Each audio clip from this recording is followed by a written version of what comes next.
Thanks everybody for coming out tonight. Coming to you live from beautiful, not so always sunny and warm Arizona. So it's been kind of cold down here. I wanted to just talk a little bit first about who I am and why they asked me to do this. I've been on the Adams Soil and Water Conservation District Board for close to 20 years now, I think, which kind of blows my mind. But and also my husband Wayne Burkhardt and I had a range and ranch consulting business for quite a number of years, and most of our clients around the West were experiencing riparian grazing issues, primarily on public lands, but a lot of what we did was also a mix of public and private lands. So one of the things that we always talked to our clients about was photo monitoring, and it's something that landowners can do on their own, and it's something that we really encourage. For our public land clients, we always encourage them to go out with their agency, range conservationist, and other people who are concerned about riparian issues, to just see what the issues were and have conversations about what was going on the ground. A lot of times, or I'd say most of the time, landowners and permittees are the people who are out there on a daily basis. They know what's happened. Things that get blamed onto livestock and so forth could be natural events. They could be any number of things. And so that's why it's important to go out and talk about what's happening and have your say, and just have a conversation, have a discussion about how things could maybe be improved. So that's and there's some other reasons why you want to do this, and public perception is one. Ranchers, I believe, are the good guys, and we're providing a good service to our country, providing food and fiber. And I also think that it's a good defense against bureaucratic overreach at times. So it's really in your best interest to do photo monitoring. It's one of the simplest tools that you have in your toolbox to help show the management that you're doing and the improvements that you're making out there. So anyway, I'm gonna go on to just show a few photos. This report was done in 2001 by the Idaho Soil and Water Conservation Commission staff. The reason for it was just to show our board, our Conservation District Board, what kind of issues were out there, so that we could help work with landowners to improve some of those issues. Our conservation partners are NRCS, also the Soil and Water Commission, and really we work with any groups and private landowners that want to see some improvements and make positive changes. So, we're open to working with everybody, but this report was basically for our board so that we could have an idea of what was happening out there. And part of the report focused on Big Creek and Little Salmon, and then the other part of the report was actually focused on the Upper Weiser drainage and several of the tributaries there. So we aren't going to cover those obviously today. Okay, so and one thing I want to say about one of the big takeaways from this report of David's is that it is in no way a hatchet job on grazing or land management. Photos are not identified by landowner; they're simply by location. In the report, it doesn't list, like, this was early days of GPS, remember? So a lot of these waypoints, I'm still trying to locate the actual data, but I think most of these photos were taken from roads and bridges where you could get an upstream and a downstream view of the stream. So I mean, I'm sure some of you know who landowner is, but that's not the important thing here. It's just we're looking at what did this look like in 2001, and we can go back to the same location in 2022 and see what's different. Some of these are pretty general looking photos, kind of off in the distance. Others are a lot more, you know, up close. Like this one, there's one that's more a distance. Anyway, I wasn't planning to show every single photo. I just kind of wanted to give an idea. This is a Big Creek, obviously. There's usually an upstream and a downstream view. Are you seeing them okay now? Yeah. Okay. So some of them are a little bit wider view of the valley, and I'm not sure it's an upstream view. Anyway, these photos should be easily relocatable because most of them, as I said, were taken from a road or a bridge. So and I will try to find the actual data in between now and summer. So one of my big takeaways from this report that David did was that with some improved management, a lot of these quote unquote problem areas are pretty easily fixed. It's a matter of doing some management and making some changes, and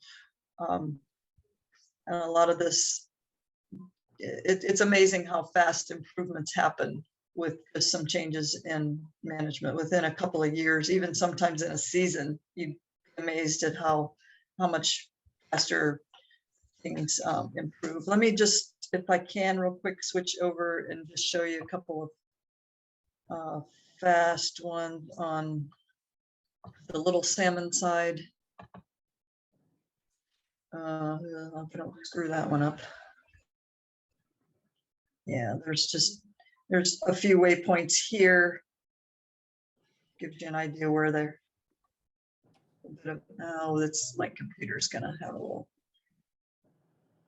hissy. Anyway, there's just some odds and ends.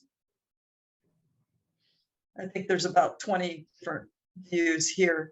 But the big thing I think is go back out and relocate these spots and take a picture again, just to see how it's changed.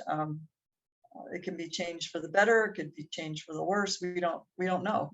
And that's the nice thing about photos, is that you can go back and see what's happened. And for landowners, I really encourage you, and I know some of you do this, keep a journal of different things that happen.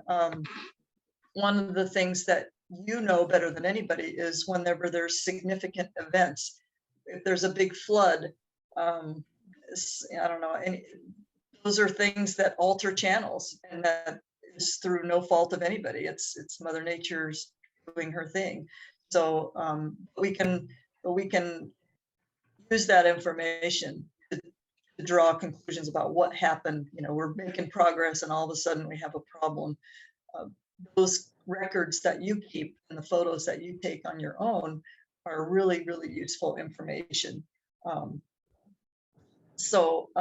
Like for example, on the Upper Weiser drainage, and I'm assuming it happened up there too, but we had a significant flood event in 2010 that caused a lot of streams in our area to kind of blow out, and there was like some major damage and uncutting of streams. Well, yeah, perhaps some of the streams could have weathered it better had they had more vegetation. Well, who knows? And things happen, and better records that you can keep, including just going out and taking some photos, the better. And I think when we get to taking these photos, retaking these photos this summer, I think everybody should go along and you know, tell us what you know about these different locations, what's happened there over time.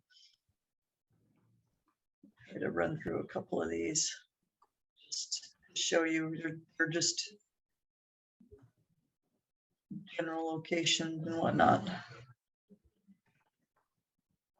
So anyway, that's kind of what I wanted to talk about, is you know, the importance of photo monitoring and how we can maybe go back out as a group and talk about what's gone on here in the last 20 years in these different locations.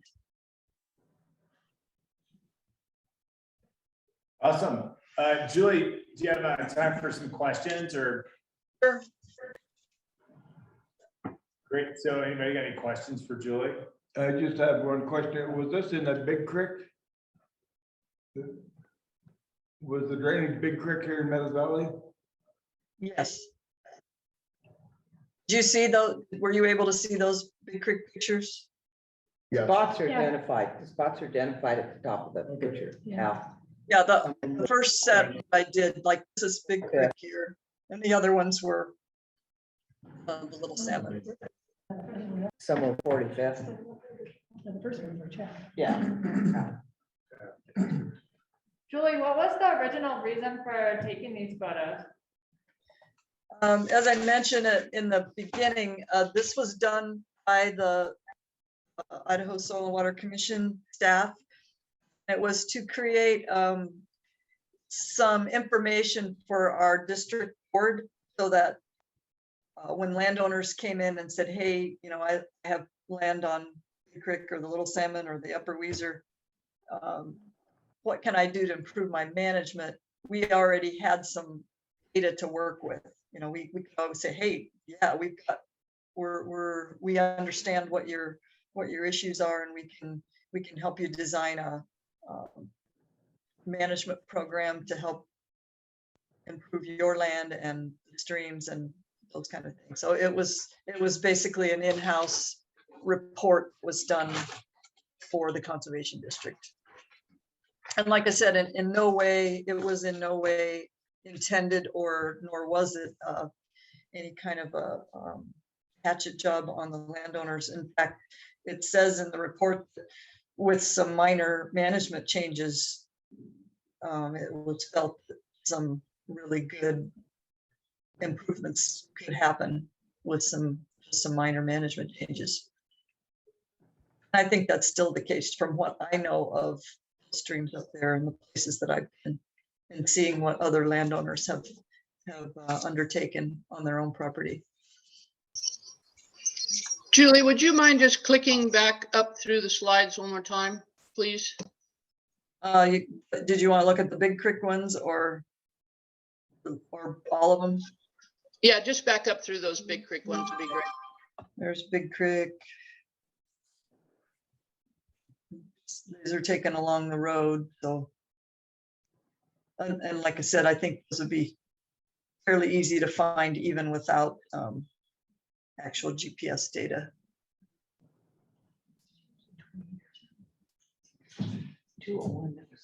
Adriana, are you able to see them now? Yes, thank you. And Julie, this is Wes. I know you mentioned this, but were these all taken like in the same day? And this was July, is that correct? Oh, let me look here real quick. I believe it was July.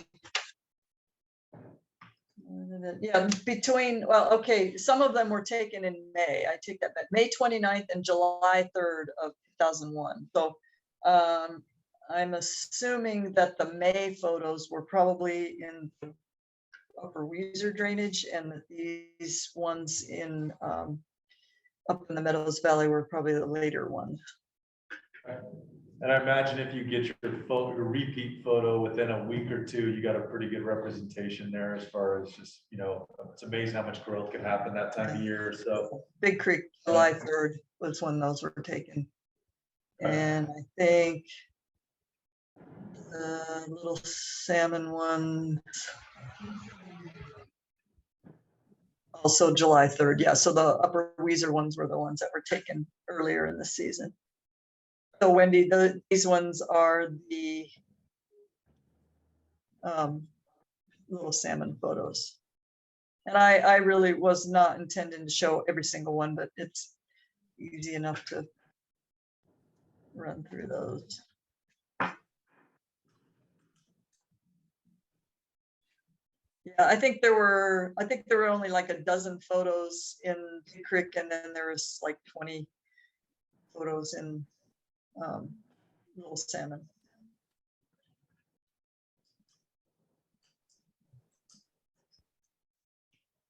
So. you know, oh yeah, good. I was just gonna ask you that, Julie. It looks like if you go back one photo, you got the Zims, that's the Zims Road right there. Uh-huh. Okay, perfect. the upstream and downstream right there. Yeah, there's upstream from the road and downstream. Okay. And then from the highway, a couple of these from the highway.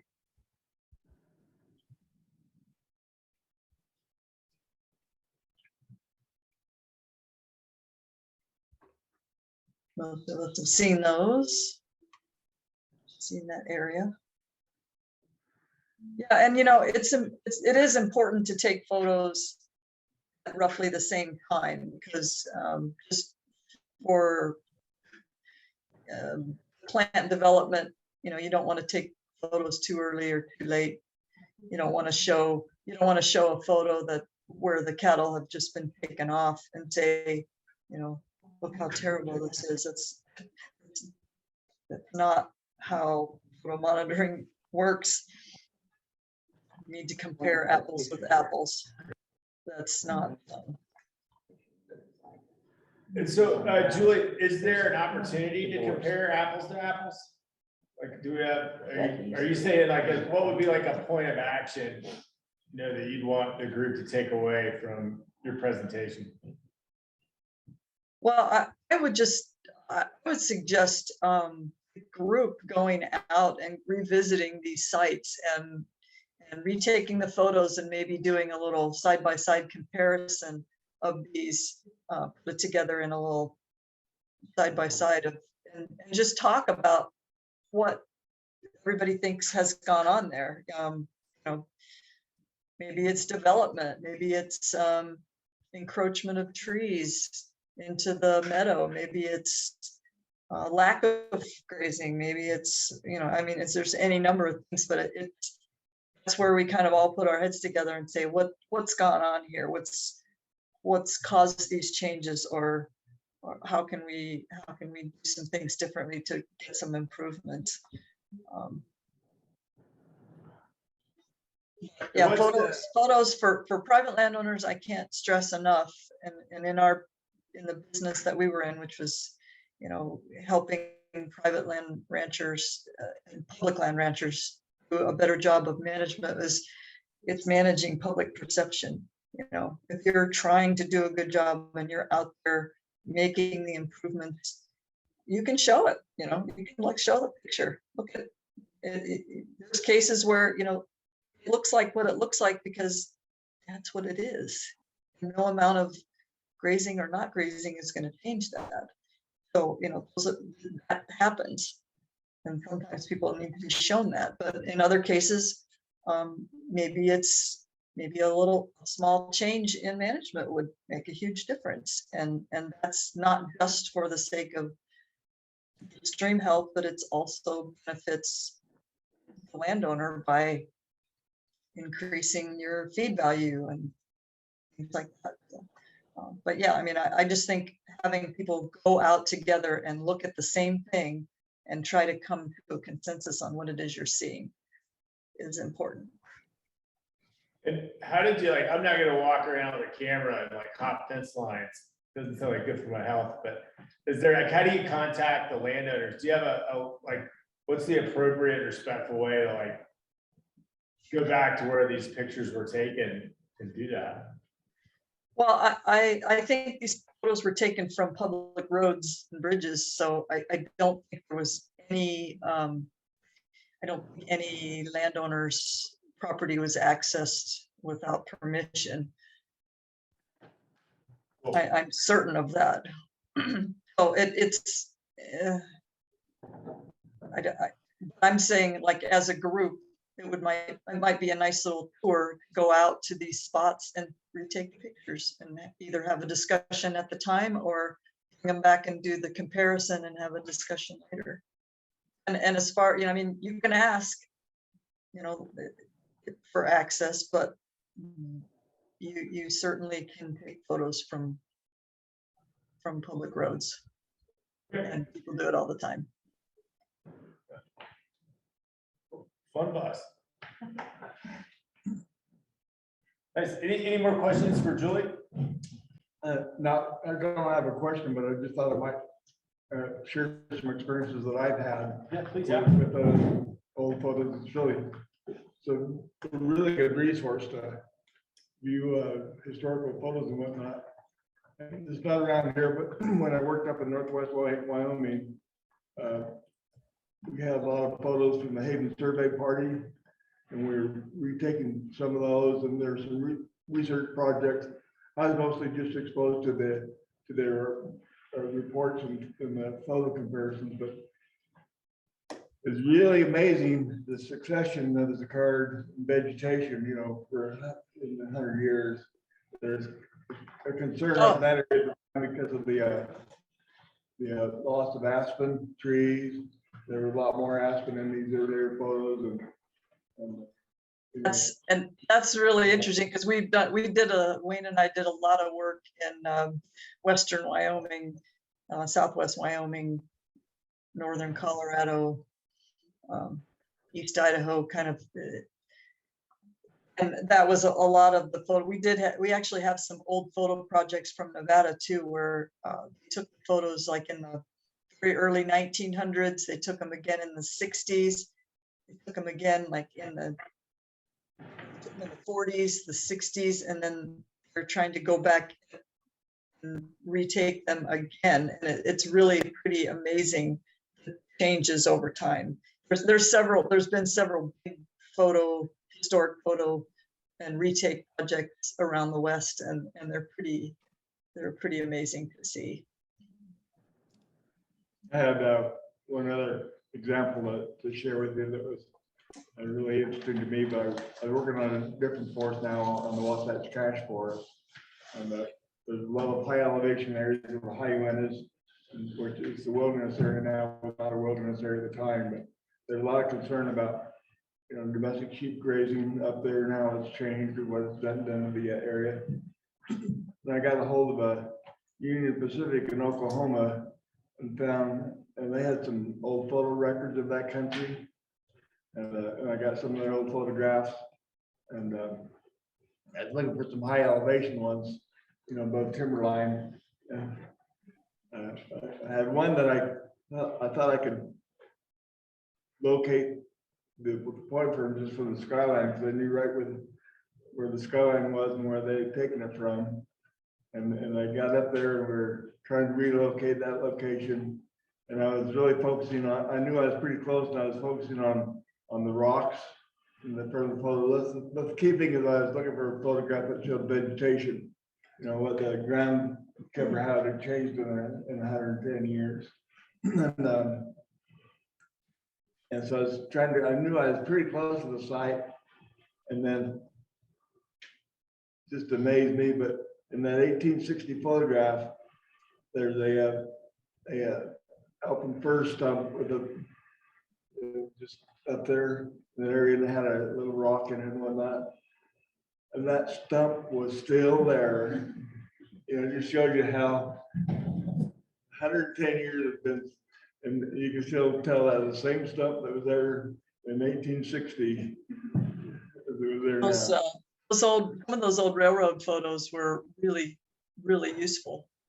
Yeah. You took a ton of photos. Yeah, there's some really neat ones. I'd like to, does anybody have an idea where we could find old historical photos of this area? You guys went to Depot, didn't you? Or have you?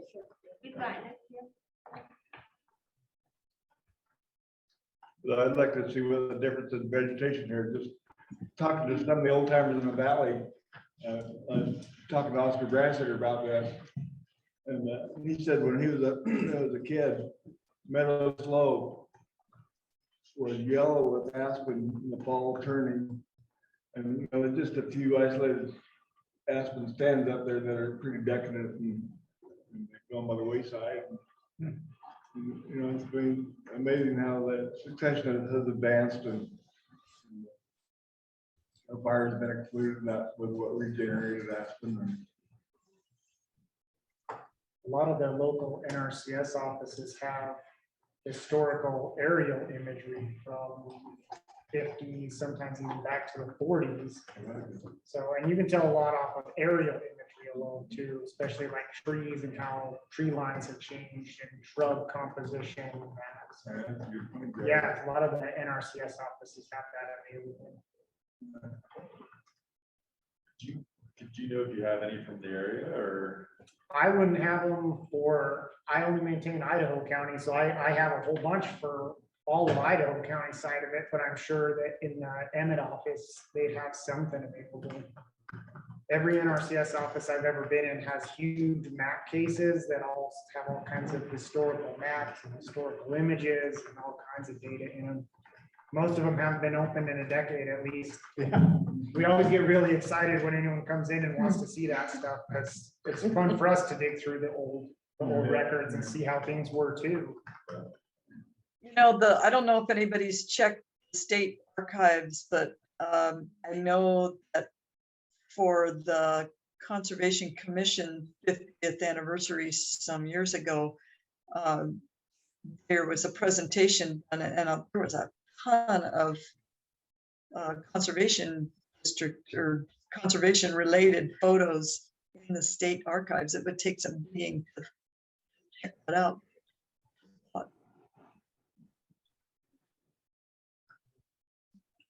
Well, Julie, are you available if folks have any more questions? Can they shoot you an email? Sure, absolutely, absolutely. Okay, great. Do you mind putting that in the chat and then we'll add it to the meeting notes as well? You do that.